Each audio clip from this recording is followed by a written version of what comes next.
Maurice Papon, placé sous contrôle judiciaire jusqu'à son procès le 8 octobre à Bordeaux.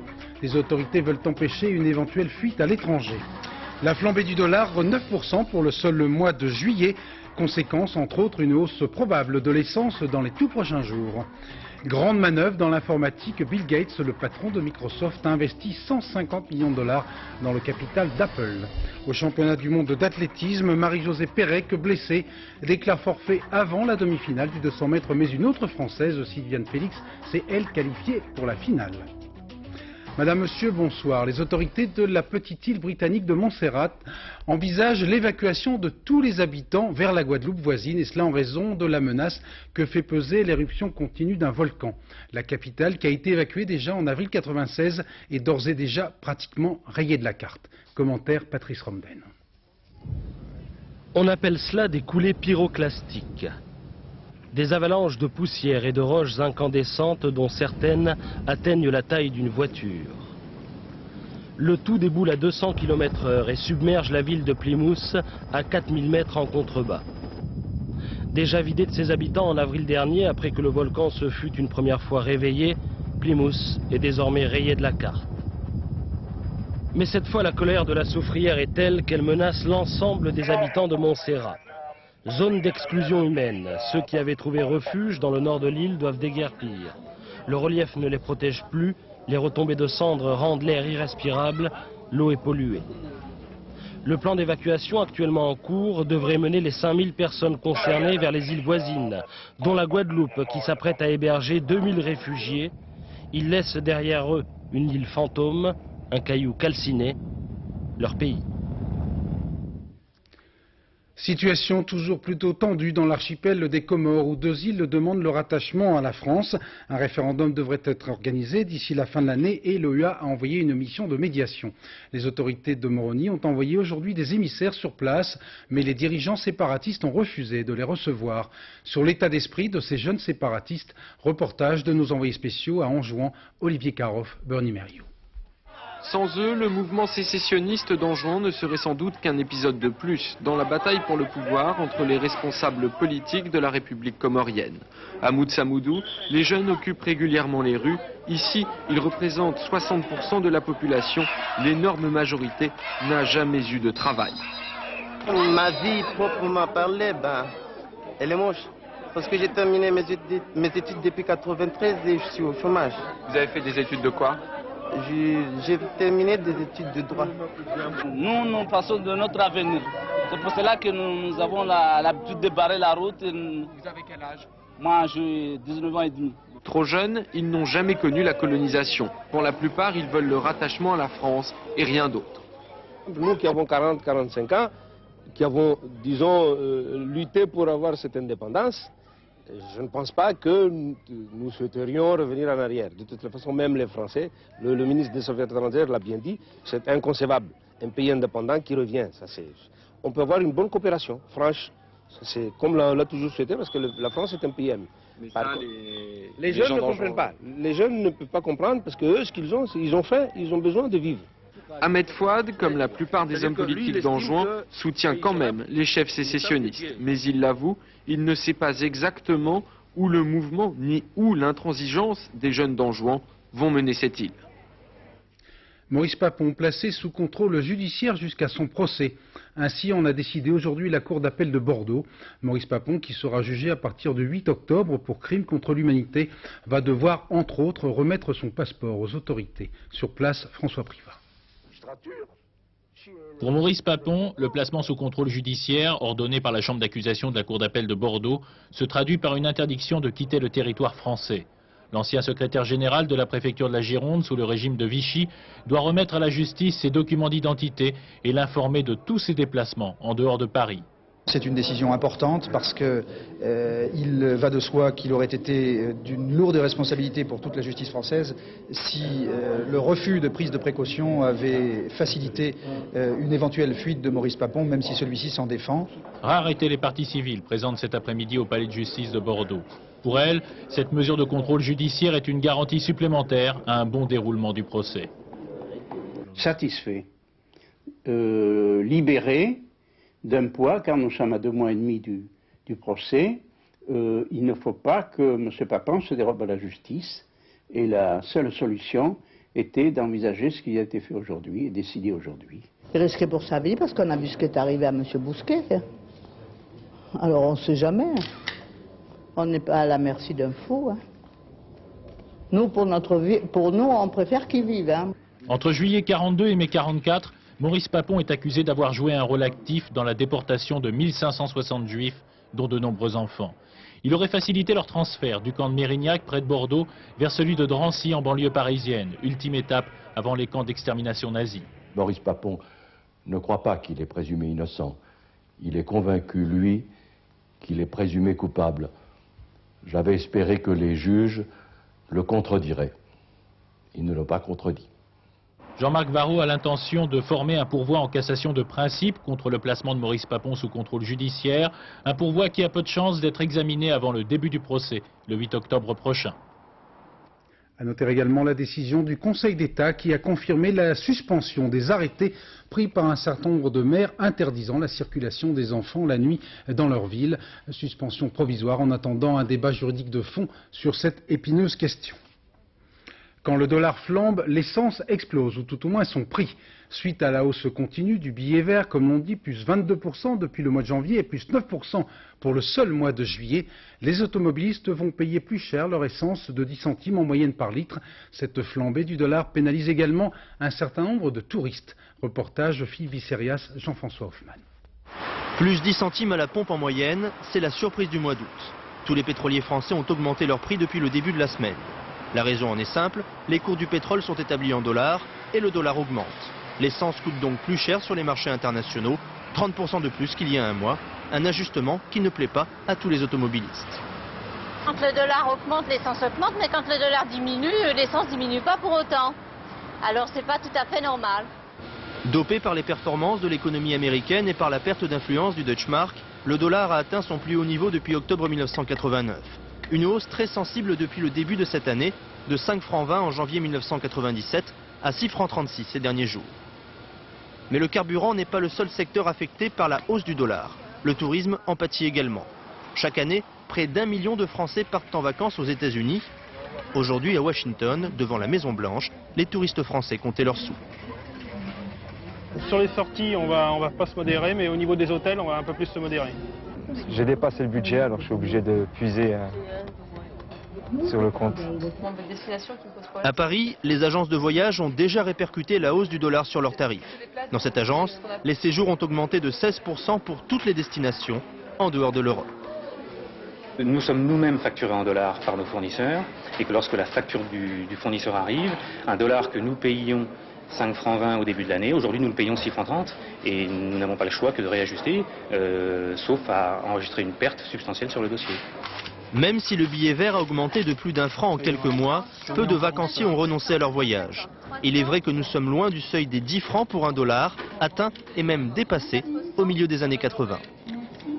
Le malheur des uns faisant le bonheur des autres, de nombreuses entreprises exportatrices se félicitent au contraire de la hausse du billet vert. Une vente à 10 $ qui rapportait 50 francs il y a encore quelques semaines en rapporte désormais 60, une marge inespérée pour certaines entreprises. Exemple avec ce reportage de Laurent Bailly et Landry Gueffou.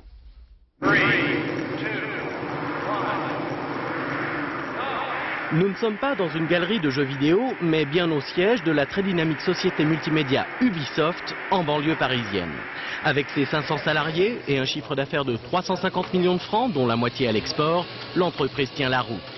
Ubisoft, une petite française qui fabrique des CD-ROM de jeux vidéo et qui ose rivaliser avec les géants américains et japonais dans 41 pays. L'exportation, c'est la clé de son succès, témoin ce jeu vidéo devenu emblématique de la firme. Là, vous avez la version suédoise, la version thaï, la version coréenne, et c'est un produit que nous avons vendu dans plus de 40 pays.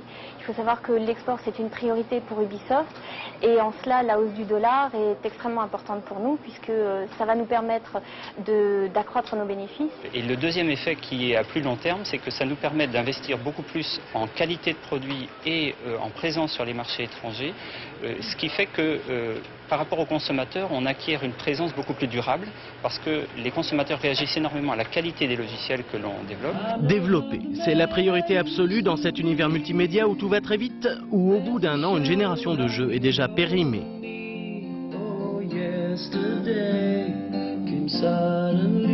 Pour rester à la page, il faut donc sans cesse investir et grâce à la hausse du dollar, Ubisoft est aujourd'hui en mesure de le faire au-delà de ses espérances. Alors ici, c'est l'euphorie. Et où croyez-vous que ce CD-ROM conçu pour apprendre la guitare va être mis en vente dès le mois prochain, aux États-Unis, bien sûr.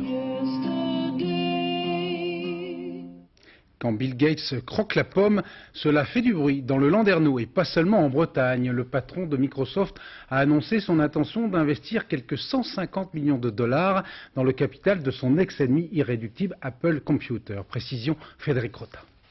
Il y a plus de 20 ans, cet homme révolutionnait l'informatique en mettant sur le marché le premier ordinateur individuel. Grandeur et décadence, Steve Jobs, le fondateur d'Apple, la marque à la pomme croquée, est obligé aujourd'hui de s'incliner. Il faut nous débarrasser de cette idée selon laquelle, pour qu'Apple gagne, Microsoft doit perdre. Microsoft n'avait à vrai dire aucune intention de perdre. Microsoft, c'est cet empire créé par le désormais célèbre Bill Gates, qui est aujourd'hui l'homme le plus riche des États-Unis et l'un des plus puissants du monde. Cette formidable réussite est le fruit d'une véritable guerre dont Apple sort extrêmement affaibli. 40% du personnel avait dû quitter la société. Apple a toujours reproché à Microsoft de lui avoir emprunté, pour ne pas dire plus, certaines de ses technologies. Lancé il y a 2 ans, Windows 95 marque la consécration de Bill Gates avec des résultats d'une insolence rare. 85% du marché mondial à Microsoft, 4% pour Apple. L'accord officialisé hier prévoit que Microsoft injecte 150 millions de dollars sous forme d'achat d'actions et que les deux sociétés travaillent main dans la main. Intervenant en direct au congrès mondial Apple de Boston, Bill Gates s'est voulu rassurant. Seulement voilà, Apple n'a toujours pas de PDG et se trouve financièrement dans le rouge. Et puis surtout, personne aujourd'hui ne peut mesurer l'appétit réel de Bill Gates, qui réussit là, le moins que l'on puisse dire, une belle opération. Si l'action Apple a fait un bond de 33% après l'annonce de cet accord et que Microsoft, cette décision ne fait pas que des heureux. Pour certains passionnés d'informatique, cette alliance est impensable. Ce serait un peu le mariage du bon avec le méchant. Reportage Patrice Pellet, François Granier. En France, ils ne sont que 10% à utiliser le système Macintosh d'Apple. Une poignée donc face aux 90% de ceux qui ont choisi l'autre système, celui de Bill Gates, l'association Microsoft Windows. Les deux formules cohabitaient mal. Une lutte technique qui posait bien des problèmes au moment de l'achat. Chaque système ayant ses qualités et ses défauts. Pour Apple et Mac, on disait simplicité, très bonne fabrication, mais une utilisation un peu réduite. Pour le PC Microsoft, rapidité, énorme possibilité d'emploi de logiciels, mais fiabilité fluctuante. Et je crois que le système d'exploitation Macintosh avait il y a quelques années, en termes d'ergonomie et de convivialité, beaucoup d'avantages sur le PC, mais qu'aujourd'hui les nouvelles versions de Windows, notamment Windows 95, ont rattrapé leur retard et que pour un utilisateur comme moi, amateur, il n'y a plus de difficulté à utiliser aujourd'hui un PC. Et oui, au fil du temps, les deux formules s'étaient améliorées pour presque se rejoindre. Demain, grâce à l'accord entre les deux sociétés, les systèmes seront compatibles. Apple va pouvoir continuer à développer ses machines, que les logiciels Microsoft eux-mêmes vont être portés systématiquement sur les machines d'Apple, et donc l'avenir est beaucoup plus rose qu'il ne l'était il y a quelques mois. Face au géant Microsoft, Apple reste dans la course. Aux Ulysses, les responsables de la marque en France semblent satisfaits de l'accord passé. Nous restons deux sociétés indépendantes, nous avons juste resserré nos liens de partenariat, mais les deux marques continueront à exister sur le marché séparément et à proposer l'une et l'autre une gamme de produits tout à fait intéressante. Désormais, plus d'angoisse au moment délicat d'acheter votre ordinateur, seul le prix déterminera votre choix. C'est, dit-on, la loi des séries. Les États-Unis ont été touchés aujourd'hui par une nouvelle catastrophe aérienne. Un avion cargo s'est écrasé à l'atterrissage à proximité de l'aéroport de Miami. Pascal Doucet-Bon. L'avion avec ses 4 membres d'équipage s'est écrasé au beau milieu d'une zone industrielle et commerciale à l'ouest de l'aéroport international à l'heure de la sortie des bureaux. Il a d'abord touché le sol au milieu d'un champ, puis il a traversé l'autoroute et a fini sa course dans la banque qui est au coin. Et là, plusieurs voitures ont explosé.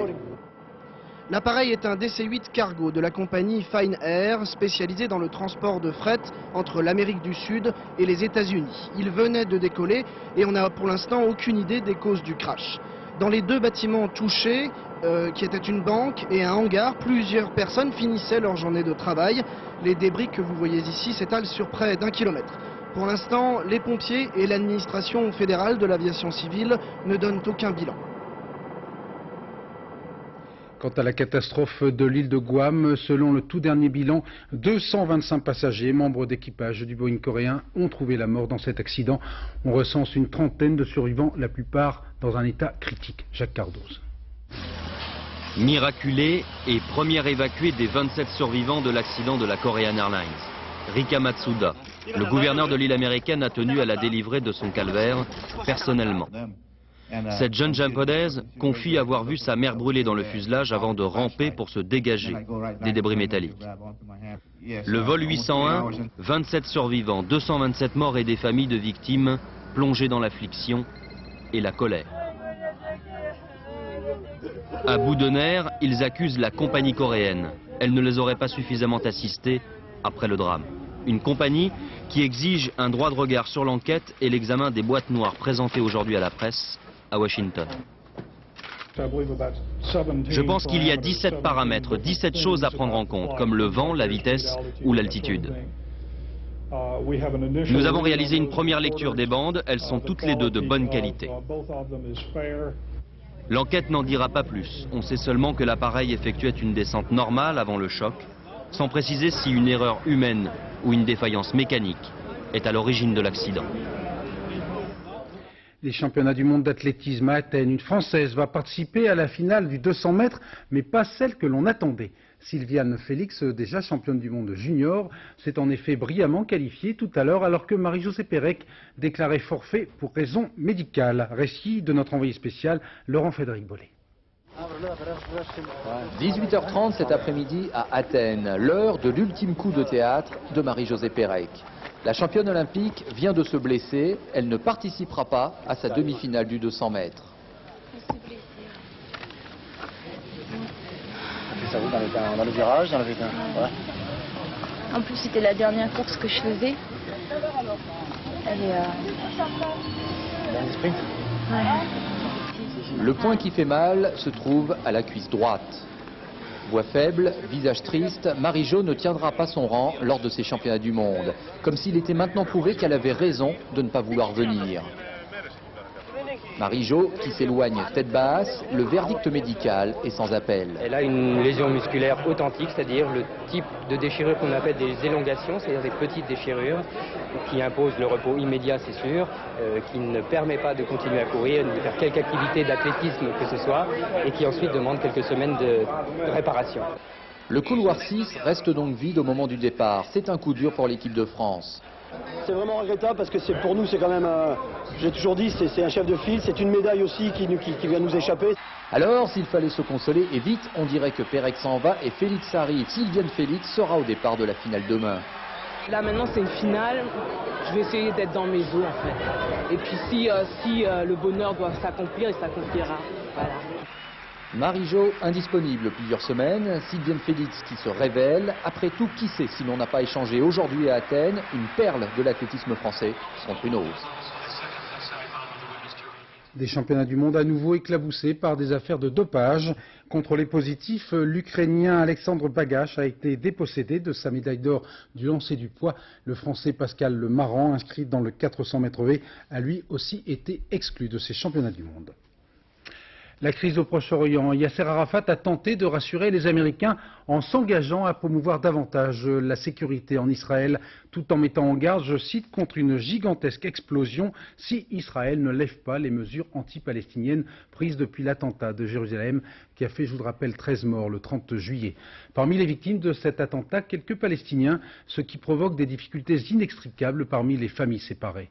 Reportage Charles Anderlin. 13h20, le 30 juillet dernier, parmi les nombreuses victimes de l'attentat, un adolescent inconnu est transporté à l'hôpital, gravement blessé. Il vient de perdre une jambe et souffre de brûlures profondes. Il est dans le coma. À Jérusalem-Est, la famille de Saïd Khader s'inquiète. Ce jeune Palestinien qui travaille chez un maraîcher à Machane Yehuda ne rentre pas. Le père, Abdul Rahman, est bloqué au barrage israélien. Sa carte d'identité, orange, de Cisjordanie, lui interdit le passage sans autorisation spéciale. Najla, la mère, a, elle, une identité bleue d'habitante de Jérusalem et peut donc se déplacer. Elle croit que son fils a été arrêté et tente en vain d'obtenir des informations au commissariat de police. Ce n'est que le lendemain que les Khader apprendront que Saed est en salle de réanimation à l'hôpital Adassa. Abdelrahman n'est autorisé à se rendre au chevet de son fils que 48 heures plus tard. Il obtient l'autorisation de séjourner à Jérusalem pendant 3 jours et seulement jusqu'à 19 heures.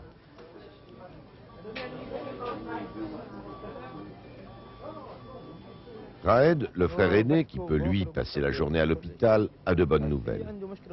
Saed a repris connaissance, il va mieux et se souvient de ce qui lui est arrivé. Il dit que c'est un crime. Le lendemain, Najla, la mère, vient au chevet du blessé. Un tel attentat est inhumain. C'est un crime contre les Arabes, contre les Juifs, contre des innocents. Les assurances israéliennes devraient couvrir les frais d'hospitalisation, mais personne n'est encore venu à l'aide de cette famille. Abdelrahman gagne 2000 francs par mois et Saed travaillait au marché pour l'aider. Comme leurs parents, 4 des 8 enfants sont enregistrés en Israël, les autres en territoire palestinien. Et théoriquement, ils ne peuvent pas se rencontrer. Ce soir à Mâcon, 3 importants éleveurs engraisseurs de bovins de la région du Charolais ont été mis en examen dans une affaire de trafic et d'usage d'hormones. L'un d'eux, chez qui les enquêteurs ont découvert des produits anabolisants, a été incarcéré. Les 2 autres ont été placés sous contrôle judiciaire avec interdiction d'exercer. La prochaine visite de Jean-Paul II en France provoque quelques remous. Le Vatican a en effet confirmé l'intention du pape de se rendre sur la tombe du professeur Jérôme Lejeune, décédé il y a maintenant 3 ans, et qui était un conseiller très écouté du pape en matière de morale. Ce catholique convaincu, qui avait réussi à isoler le chromosome responsable du mongolisme, avait ensuite mené le combat contre l'avortement à la tête de l'association Laissez-les vivre. Autre remous autour de cette visite papale, l'information lancée par le Canard enchaîné, selon laquelle d'anciens mercenaires ont été recrutés pour assurer la sécurité de certains sites des Journées mondiales de la jeunesse. Enquête Marc Maisonneuve, Jean-François Redoux. Pendant 24 heures, 350 000 personnes au moins seront installées là. Si pendant la messe, le calme est de rigueur, il y a d'autres moments, et là, qui va surveiller et garder les fidèles? Selon le Canard enchaîné, des anciens du 11e choc seront chargés de la surveillance des brebis égarées. Un régiment où il y aurait plus de mercenaires que d'enfants de cœur. La ligne de défense du coordinateur interministériel est simple. Ça, je le dis en pensant aux anciens du 11e choc que je connais bien et qui ne sont pas des affreux. Et les affreux dont parle le Canard enchaîné? Je les connais pas personnellement du tout, donc... Les affreux, c'est le nom que les anciens du 11e choc se donnent entre eux. Certains auraient un lourd passé judiciaire, mais au sein de l'organisation de la visite du pape, on ne veut pas la mort du pécheur. Je ne suis pas la police. Il y a une entreprise qui est frauduleuse, il faut que la police ou la justice s'en occupe. L'association Baguera, composée des anciens du 11e choc, a quitté sans laisser d'adresse son dernier domicile connu à Saint-Ouen. En revanche, une société portant le même nom, Baguera, existe dans le 8e arrondissement de Paris. Elle s'occupera de la sécurité de Longchamp, mais selon son principal dirigeant, aucun de ses membres n'a de démêlé avec la justice. À Longchamp, pendant les préparatifs, ce qui inquiète pour l'instant, ce n'est pas tant l'arrivée des supposés mercenaires le 24 août que l'avenue de la pluie. Plusieurs centaines d'Arlésiens ont rendu ce matin un tout dernier hommage à Jeanne Calment, qui a été inhumée hier dans la plus stricte intimité. La messe a été célébrée dans la primatiale Saint-Trophime, une église où Jeanne Calment avait l'habitude de venir se recueillir chaque soir, et cela jusqu'à l'âge de 108 ans.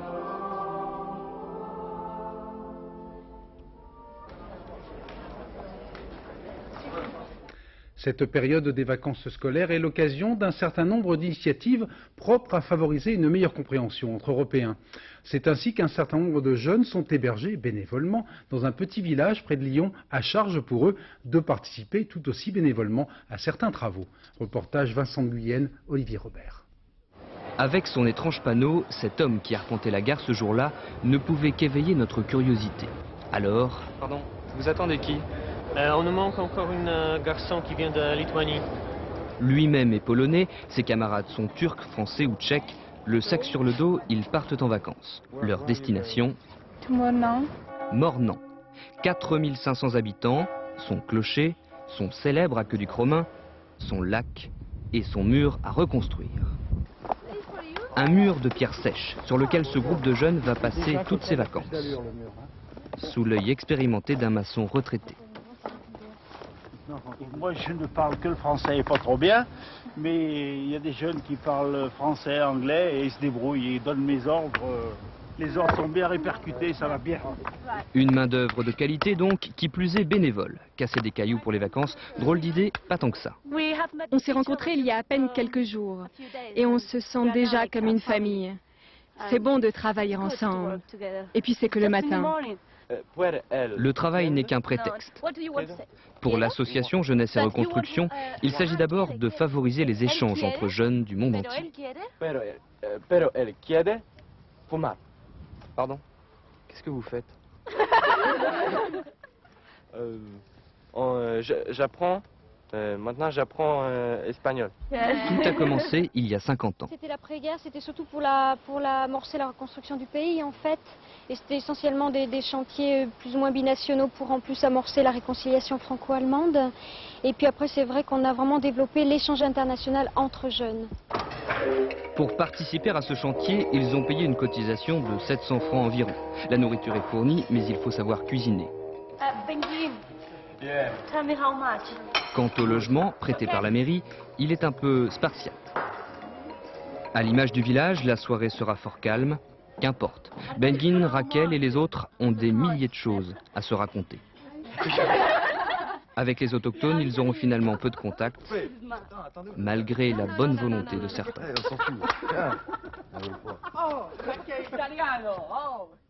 Sur quelques plages françaises, certains privilégiés ont réellement vue sur la mer.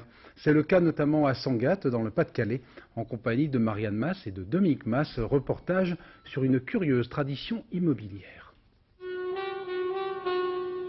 9 h sur la dune de Sangatte, une brise chaude vient réveiller les chalets. Le paysage ressemblerait presque à la Californie, idéal pour le jogging des aficionados. Je veux vous dire, j'ai toujours vu ça, j'ai toujours connu ça. Puis alors les gens, au fur et à mesure, ils ont amélioré. Hein. Puis maintenant, il y en a qui habitent carrément pendant 2 mois, hein, je pense. Sur 1,5 km de digue, 149 chalets, moins ceux qui ont disparu dans les tornades ou qui ont brûlé. Leur histoire remonte aux années 60, construits par des gens du cru, amoureux de la mer. Vous avez la particularité d'avoir un blocos, vous, dans votre jardin, si on on peut l'a pris dire. pour ça, à cause du blocos. On l'a vu bâtir, c'était pendant la guerre 40-45. Alors là, il est reconverti en water. Le confort, rudimentaire pour certains et un peu moins pour d'autres. Un seul compteur d'eau pour tout le monde. Quant à l'électricité, on se débrouille avec des batteries ou des lampes à gaz, parce qu'ici, l'essentiel est ailleurs. Bon, c'est les petits déjeuners, c'est la nuit, quand on dort, on entend le roulis de la mer qui monte, la mer qui redescend, les bateaux que l'on voit, l'overcraft qui passe très près, quand il y a des grands vents, la pêche aux moules, la pêche aux crevettes, les bains de mer. La tranquillité et l'espace. Mais les chalets jouent aussi un rôle important dans la protection du site. Côté face, ils ont la mer. Côté pile, la campagne. Entre deux, ils permettent de faire rempart contre les marées. C'est même inscrit dans le cahier des charges. Nous sommes tenus d'entretenir la dune, même de replanter. Parce que nous, par exemple, là, les Zoya étaient morts, nous avons replanté un petit peu. Sans la présence des chalets, le piétinement de la foule mettrait très à mal cette dune et finalement la ferait disparaître en quelques années. Plus étonnant, le caractère temporaire des habitations qui ne peuvent être vendues. À chaque renouvellement de bail, la rumeur court que les chalets vont disparaître, mais ils tiennent bon. Leurs occupants ne sont pas prêts à renoncer au coucher de soleil sur l'Angleterre. L'eau, l'air, la vie, quoi. Pendant que leurs petits frères font les intéressants au Club Mickey, quelques 140 jeunes musiciens venus de toute l'Europe ont choisi, eux, pour leurs vacances, de s'enfermer à la Cité de la Musique, à la Villette, à Paris. Cet orchestre d'un été est parrainé et dirigé par les plus grands chefs d'orchestre, parmi lesquels Pierre Boulez. Reportage de nos spécialistes des jeunesses musicales, Louis Carzou, Guy Daron. Comme dans toutes les colos, il y en a qui sont en retard. Mais c'est bien là le seul point commun.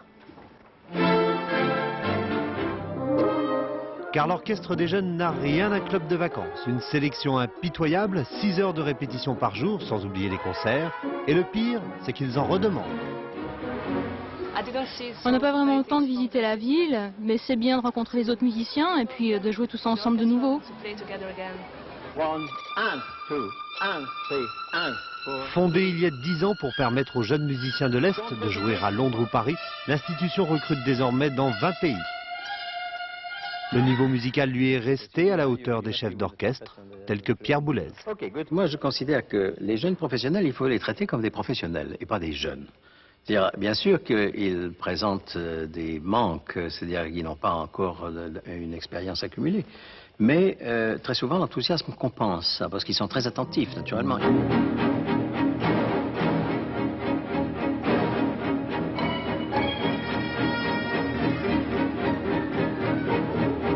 Vous êtes au fond comme une rambarde. Vous savez, il y a quelquefois, dans des chemins le long des précipices, vous avez des petites rambardes, si vous vous appuyez dessus, ça craquera et vous tomberez. Bon, alors, mais c'est rassurant pour la vue. Mais à un moment donné, le chef d'orchestre, c'est ça, c'est la rambarde, ils n'ont pas besoin de s'appuyer sur lui, mais c'est sécurisant, tout simplement. Après Paris, l'orchestre s'apprête à partir en tournée, 6 festivals à travers l'Europe. Et les tournées, il n'y a rien de tel pour former la jeunesse d'un musicien.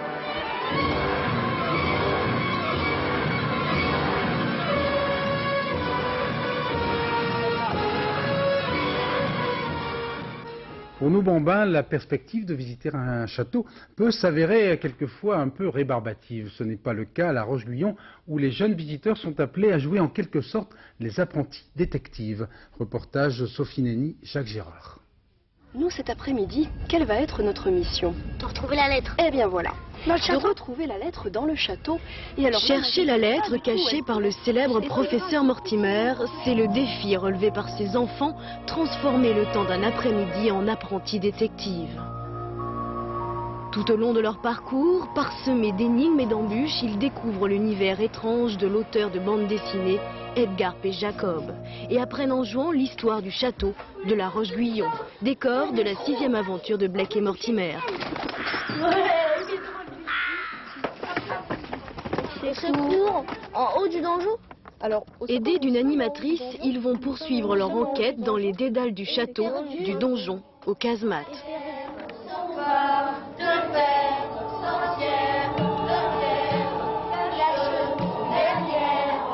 Regardez ce qu'on a trouvé, on a trouvé un truc de sorcière. Madame, on a trouvé un truc de potion magique. Du sang de vampire, du écaillé au poivre vert, un pot au feu. Le message secret que vous avez découvert dans cette recette, c'est descendre jusqu'aux casemates en traversant les chapelles. Oh, il y a quelque chose là. Regardez dans les trous. Comment ils vont partir? Hé, il a trouvé. C'est ça, ouais. C'est ça? Ça y est, vous avez trouvé. La surprise du piège diabolique, c'est cette machine à remonter le temps que les enfants découvrent au terme des épreuves.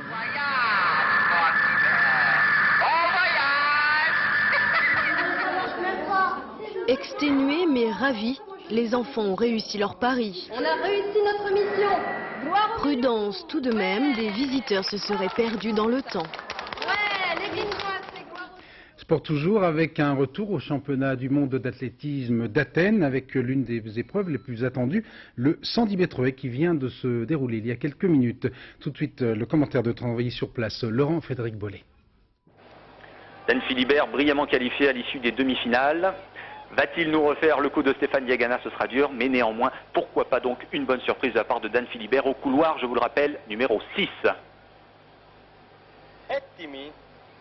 Le premier départ est le bon, Dan Philibert me semble parti un peu lentement, en tout cas évidemment on attendait la lutte au sommet entre Colin Jackson et Allen Johnson, c'est le cas, Allen Johnson qui semble devant largement, Allen Johnson l'américain qui va remporter ce championnat du monde, Dan Philibert en passe peut-être d'accrocher mais non, Dan Philibert à mon avis est 5e alors que l'allemand Schwarzkopf s'est jeté sur la ligne pour arracher semble-t-il la médaille de bronze, en tout cas victoire de l'américain Allen Johnson en 12,93 à 200e seulement du record du monde, c'est la meilleure performance mondiale de l'année, on n'est pas passé loin d'un grand exploit et du premier record du monde de ces championnats du monde d'Athènes, en tout cas selon moi, Dan Philibert a terminé 5e, peut-être 4e. Je ne sais pas si on va avoir la confirmation du classement. Ce qui est sûr, c'est qu'il n'y aura pas de médaille française ce soir. Décidément, le sort s'acharne sur l'équipage de la station orbitale Mir, confronté aujourd'hui à de nouveaux problèmes d'alimentation en oxygène, quelques heures seulement avant l'arrivée de l'équipe de relève. Le Soyouz transportant les dépanneurs de l'espace s'est arrimé tout à l'heure à la station Mir en fin d'après-midi. Nous allons voir les images. Le sas vient d'être ouvert et les 5 cosmonautes se sont retrouvés il y a quelques minutes. Tout de suite, le commentaire en direct de Patrice Pelé. Eh bien oui, nous sommes en direct de la station Mir. Je vous précise qu'elle est à la verticale donc de Baïkonour. Les antennes de réception sont juste à la verticale. La station Mir qui tourne donc à 400 km. Le panneau que vous voyez, c'est le panneau, donc le sas d'ouverture entre le Soyouz TM6. À l'intérieur sont donc passés, et on voit en ce moment l'ingénieur Vinogradov, j'ai l'impression, qui est en train de sortir, qui est toujours dans son Soyouz TM6. Le commandant, lui, Anatoly Soloviev, est déjà sorti. Donc c'est une bonne façon de commencer cette mission. Arrimage réussi. La station Mir va sans doute être réparée grâce à cette arrivée réussie. Demain, eh bien, écoutez, l'ensemble de l'équipage avec l'Américain que l'on voit, l'Américain Michael Fall, va donc commencer la procédure de réparation. Et on pourra, je pense, dans 15 jours, commencer à mettre les combinaisons pour pénétrer dans le module spectre. Le module spectre, à l'intérieur, on va donc rebrancher donc les panneaux solaires accidentés lors de la collision du 25 juin avec un vaisseau Progress qui a amené du ravitaillement. Et on va donc en profiter aussi pour chercher le trou de 3 cm qui se trouve donc dans la carlingue, dans l'infrastructure de cette station, dans cette partie de la station Mir Spectre. Et puis au mois de septembre, eh bien, on va donc sortir à l'extérieur, faire une sortie dans l'espace pour cette fois-ci voir le trou, mais à partir de l'espace, de façon à apprécier d'une façon définitive ce qu'on va pouvoir faire pour la station Mir, c'est-à-dire essayer de la sauver, la maintenir en vie jusqu'à la construction de la plateforme Alpha. Et ça sera dans 2-3 ans seulement, les premiers débuts de la construction de cette station. Voilà, vous vivez cet événement en direct. Nous y reviendrons bien sûr dans le dernier journal. À la Saint-Gaëtan, suspense palpitant. La scène se passe dans le ciel australien. Cette fois, 2 parachutistes effectuaient des figures au-dessus de Brisbane lorsque les 2 voiles se sont emmêlées. Les 2 parachutistes ont gardé leur sang-froid. Ils ont réussi à se dépêtrer avant d'ouvrir leurs parachutes ventraux. Ils sont donc sains et saufs, tous les 2. Cette scène a été immortalisée par un de leurs collègues qui, lui non plus, n'a pas manqué de réflexe. Voilà, dernier journal sur France 2 vers minuit 30 en compagnie de Laurence Ostolaza. Dans un instant, le point route, Valérie Maurice, la météo, Nathalie Riouet.